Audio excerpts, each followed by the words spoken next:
বিসমিল্লাহির রহমানির রহিম। খুবই কনস্ট্রাকশনের আরেকটি নতুন ভিডিওতে আপনাদের স্বাগতম। দর্শক, দেখতে পাচ্ছেন এখানে আপনার একতলা বাড়ির একটি ভিডিও নিয়ে হাজির হয়েছি। তো আপনারা পূর্বে কমেন্ট করেছিলেন যে এই বাড়িটি করতে কত টাকা খরচ হয়েছে এবং কীভাবে খরচ করা হয়েছে সে বিষয়ে কিন্তু আজকে আলোচনা করতে যাচ্ছি।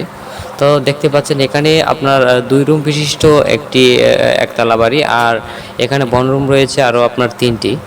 আর টোটালি এখানে আপনার 5টি রুম করা হয়েছে। আপনার বারান্দায় সামনে একটি রুম এবং পিছনে আপনার 2টি রুম করা হয়েছে, এবং এখানে দেখতে পাচ্ছেন আপনার আরসিসি পিলারের উপরে কিন্তু বাড়িটা করা হয়েছে।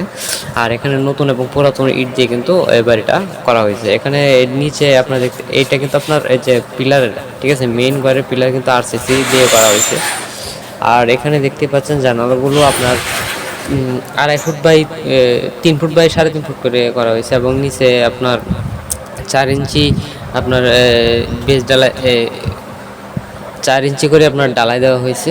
আর এখানে আপনার যে বারান্দাটা রয়েছে সেই বারান্দার উপরে আপনার 3 ইঞ্চি ডালাই দেওয়া হয়েছে। তো এখানে আপনার আরেকটি বিষয় হচ্ছে যে আপনার নিচে আপনার কীভাবে দেওয়া হয়েছে, যে এখানে যে বিমগুলো রয়েছে আপনার এই বিমগুলো কিন্তু আপনার এখানে একটি জায়গায় ফাটল ধরেছে, আমি দেখতে পাচ্ছি। এখানে আপনার নিচে কিন্তু আপনার কোনো ধরনের ফাউন্ডেশন করা হয়নি, এবং বিমের নিচে আপনার গ্রেড বিমের নিচে কিন্তু 5 ইঞ্চি ইটের গাঁথনি দেওয়া হয়েছে, দেখতেই পাচ্ছেন। তো এখানে সামনে কিন্তু আরেকটি বারান্দায় রুম রয়েছে, এবং এর পাশে কিন্তু আপনার বারান্দার গ্রিল হবে, দরজা হবে। তো এখানে উপরে যে ছাদটা দেওয়া হয়েছে সেই বিষয়ে এখন আলোচনা করবো। সে ছাদটা কিন্তু আপনার 2 ভাগে ভাগ করা হয়েছে। এখন মেন রুমের যে আপনার বারান্দার যে ছাদগুলো রয়েছে সেটি আপনার এখানে 8 ফুট করে রাখা হয়েছে, দেখতেই পাচ্ছেন। 8 ফুট করে রেখে আপনার বারান্দাটা উপরে ছাদ দেওয়া হয়েছে। ছাদটা আপনার বারান্দা ছাদটা 2 ভাগে করা হয়েছে, এবং যে আপনার মেন ঘরের ছাদটা সেটাও আলাদাভাবে করা হয়েছে। অর্থাৎ বারান্দা হচ্ছে আপনার নিচে 8 ফুটে করা হয়েছে, এবং যে মেন ঘরের যে ছাদটা রয়েছে সেটা আপনার 10 ফুট করে করা হয়েছে।